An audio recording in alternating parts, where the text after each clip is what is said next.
Hello everybody, welcome back to my channel. My name is Maureen O'Connor from Quilters Heaven in Northbrook, Illinois, and I am the Opinionated Quilter.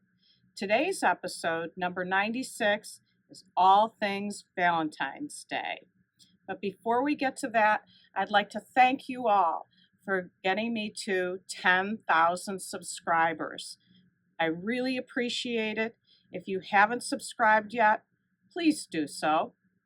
And one other quick note before we get to the episode, there's a problem I have found with digitally printed fabric. Beth Ann Nemish has written a lot about it. I'll send a link to her channel in the description below. But what happens when I quilt on digitally printed fabric, you see like a little white mark, almost like a tiny little run in a nylon stocking. And Beth Ann gives you some ways to avoid the problems. I have found that Moda is changing their process of digitally printing and using a different gray good that they print on so that they don't have that problem. I've quilted on several Moda fabrics and not noticed those little runs. So clearly they're doing something right. But if you do see little runs in your fabric when you're quilting, it's probably because it's digitally printed. So just be aware of what you're sewing on, just so you know. Let's get to a fun topic, Valentine's Day. There are so many things you can make. You don't always have to make a full-sized quilt. So many customers say, I don't have anybody else to give quilts to. Well, seasonal decorating is another way to sew and have fun sewing, and you can give plenty away. I have with my Christmas tree skirts not only made enough for my kids, but I'm now hitting all my nieces and nephews. But let's stick to Valentine's Day. Just like to show you a few of the things we've made here for store samples and give you some inspiration. First here is a Atkinson design table runner. It's called Waffle Time.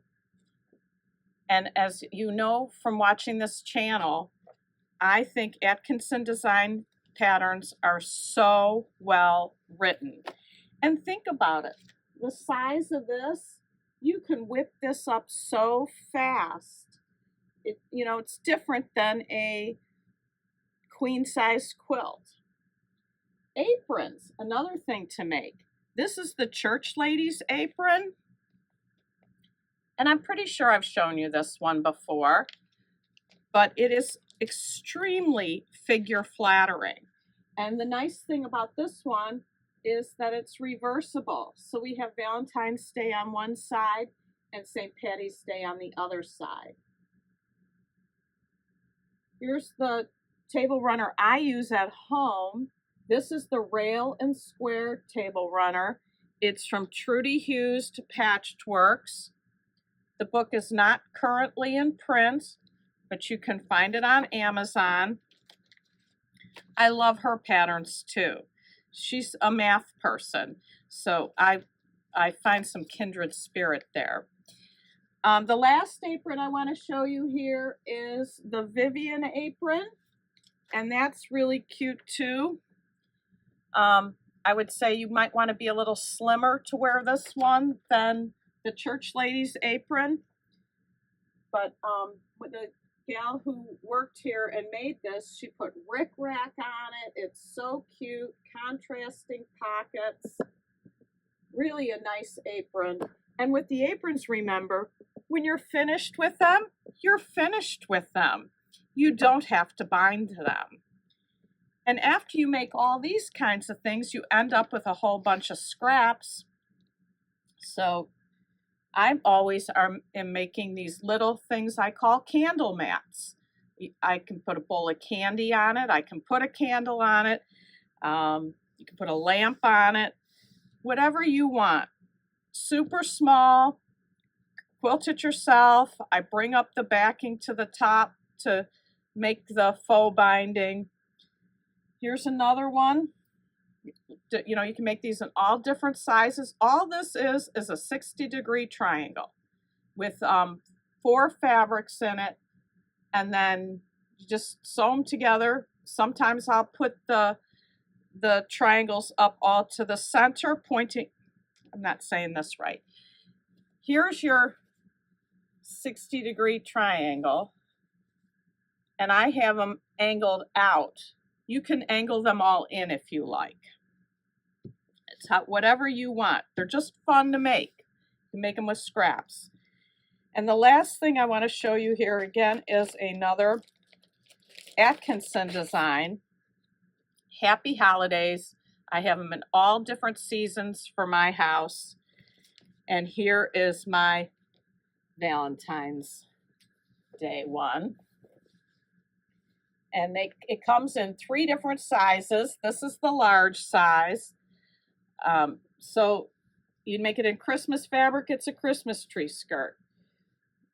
But they're just fun to make. And again, it's not a full-size quilt, so they sew up fast, and they're easy, and just my kind of project, super easy. Now what I'd like to show you is a table runner that you can start today and have it all pieced before Valentine's Day. You might not have time to get it quilted. If you do simple quilting, you could. Super easy. Let me show you. I'm going to show you how to make this Valentine's Day easy striped table runner. Most of you are familiar with this technique. You buy a striped fabric and make 2 pieces the exact same stripe. I should say cut. And then you end up with the easy striped table runner. You cut off 60-degree triangles from your stripe. The directions are all in the pattern. Easy to do. Very, very quick project. Now, I wanted to make a Valentine's Day striped table runner, and we had no Valentine's Day stripe like this fall one. So I made my own stripe.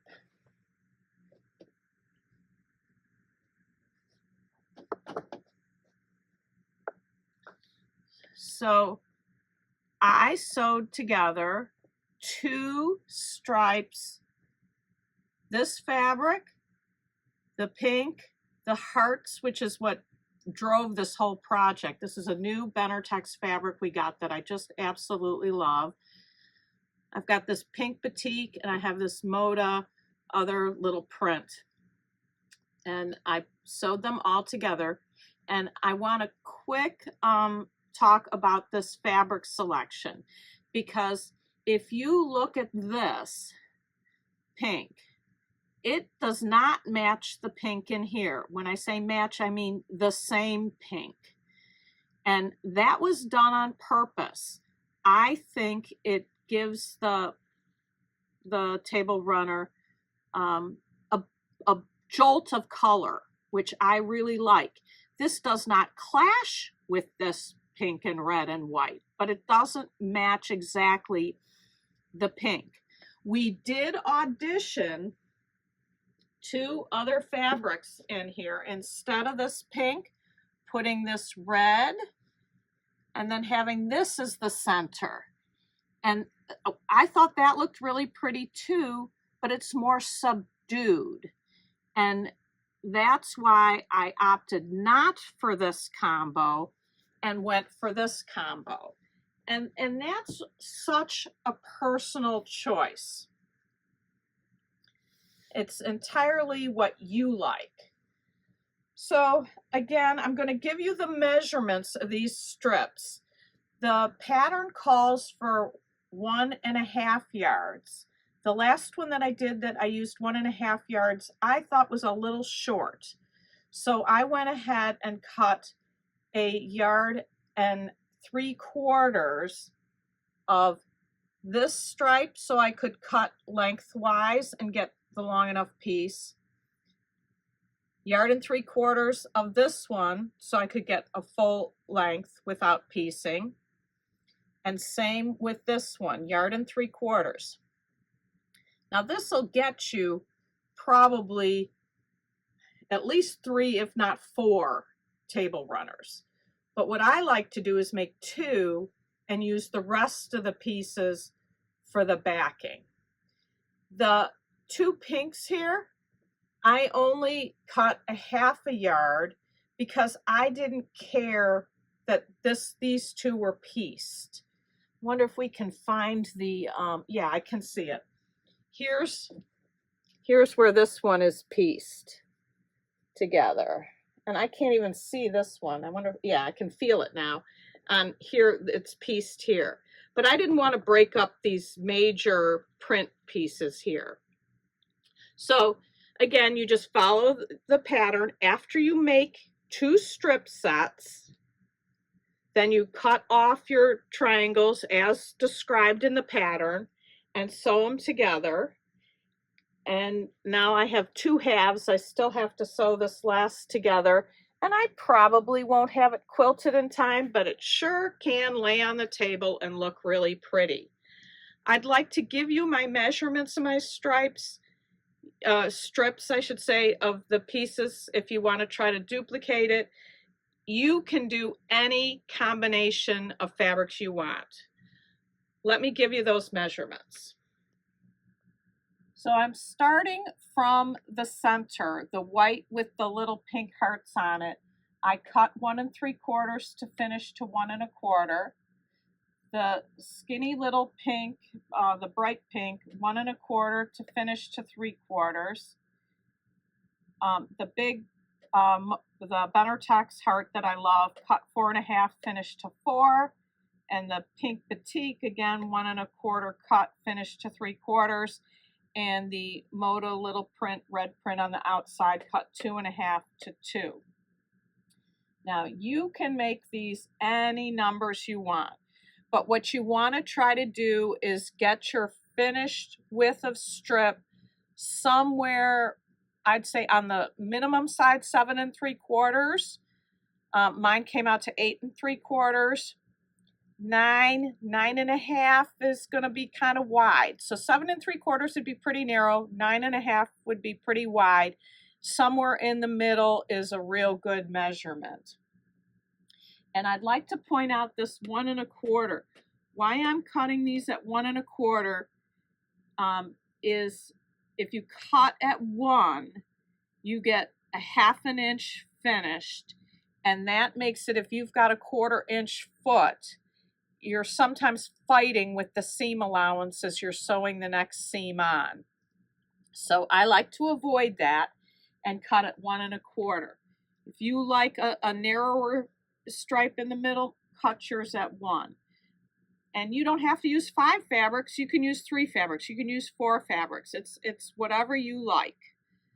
After you make the 2 strip sets, or as you're making the 2 strip sets, I should say, press 1 strip set up and 1 strip set down.